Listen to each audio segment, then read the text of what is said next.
और चलिए बात शेयर बाजार की। ग्लोबल और एशियाई मार्केट से मिले जुले संकेतों के बीच भारतीय शेयर में आज लगातार दूसरे दिन गिरावट दर्ज की गई। आज सेंसेक्स और निफ्टी दोनों में गिरावट का रुख दिखाई दे रहा है। सेंसेक्स 481 और निफ्टी 94 अंकों की गिरावट के साथ खुला। सेंसेक्स आज 51 अंकों की गिरावट के साथ 62,130 अंक पर बंद हुआ। वहीं निफ्टी 0.5 अंक की उछाल के साथ 18,497 अंक पर बंद हुआ है।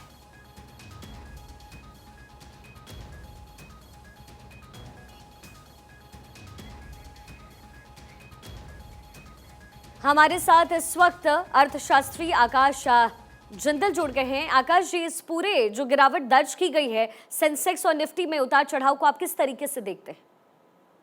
देखिए, हो क्या रहा है ग्लोबली इकोनॉमी के लिए हालात अच्छे नहीं चल रहे हैं। आज की तारीख में क्या है, क्योंकि सारी दुनिया की इकोनॉमीज आपस में कनेक्टेड हैं। यूएस अमेरिका के अंदर क्या है, रशिया यूक्रेन वॉर के कारण इन्फ्लेशन यानी महंगाई लगातार बढ़ती जा रही है। अब क्योंकि अमेरिका के अंदर लगातार इन्फ्लेशन बढ़ती रही है, तो उस इन्फ्लेशन को काउंटर करने के लिए वहाँ का फेड, जिसको आप हिंदुस्तान के आरबीआई को इक्विवेलेंट या सेंट्रल बैंक मान सकते हैं, वो बार बार रेट ऑफ इंटरेस्ट बढ़ा रहा है। तो अभी भी जो दुनिया भर की मार्केट्स में घबराहट है, वो इस वजह से है कि फेड की तरफ से 0.5% रेट ऑफ इंटरेस्ट और बढ़ाए जाने की आशंका है। अब उससे होगा क्या? अगर वो 0.5% रेट ऑफ इंटरेस्ट बढ़ते हैं तो इसका मतलब क्या होगा? लिक्विडिटी कम होगी बाजारों में। लिक्विडिटी कम होगी तो डिमांड कम हो जाएगी।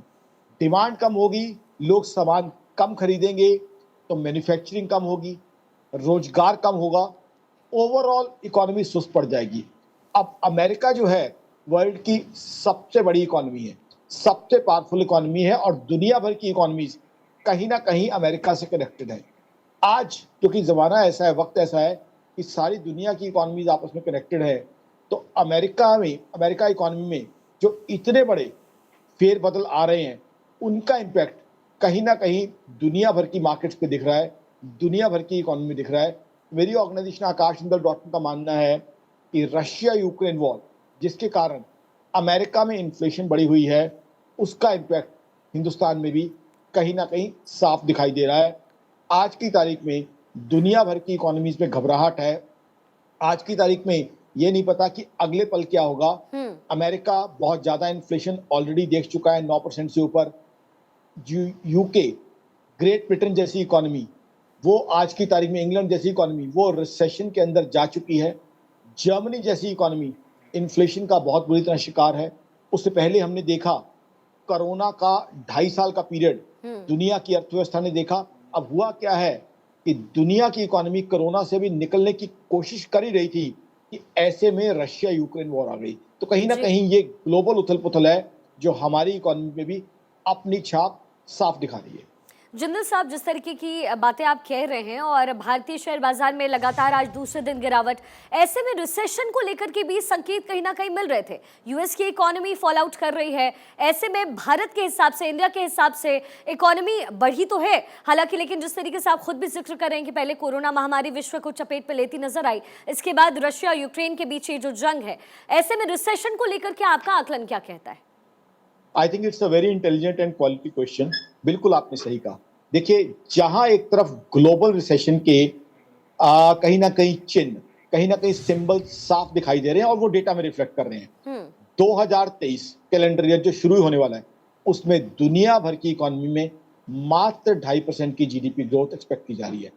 अमेरिका जैसी economy 2 quarters GDP growth minus में, नेगेटिव में रही है। चाइना जो सेकंड बिगेस्ट इकोनॉमी है, 1 क्वार्टर में जीडीपी ग्रोथ रही है महज 0.4%। 2023 की बात करें, अमेरिका की जीडीपी ग्रोथ मात्र 1% बढ़ती हुई दिख रही है। जर्मनी में 0.6% गिरने की आशंका है। सिमिलरली यूके या ग्रेट ब्रिटेन, इंग्लैंड जिसे हम कहें, -0.6% जाने की आशंका है। लेकिन वहीं as you rightly said, Hindustan की इकोनॉमी के अंदर ग्रोथ चल रही है। हिंदुस्तान की इकोनॉमी। साहब, फिलहाल बहुत बहुत शुक्रिया, माफ कीजिएगा मेरे पास थोड़ी सी समय की कमी है। बहुत बहुत शुक्रिया आपका भारत 24 के साथ जुड़ने के लिए।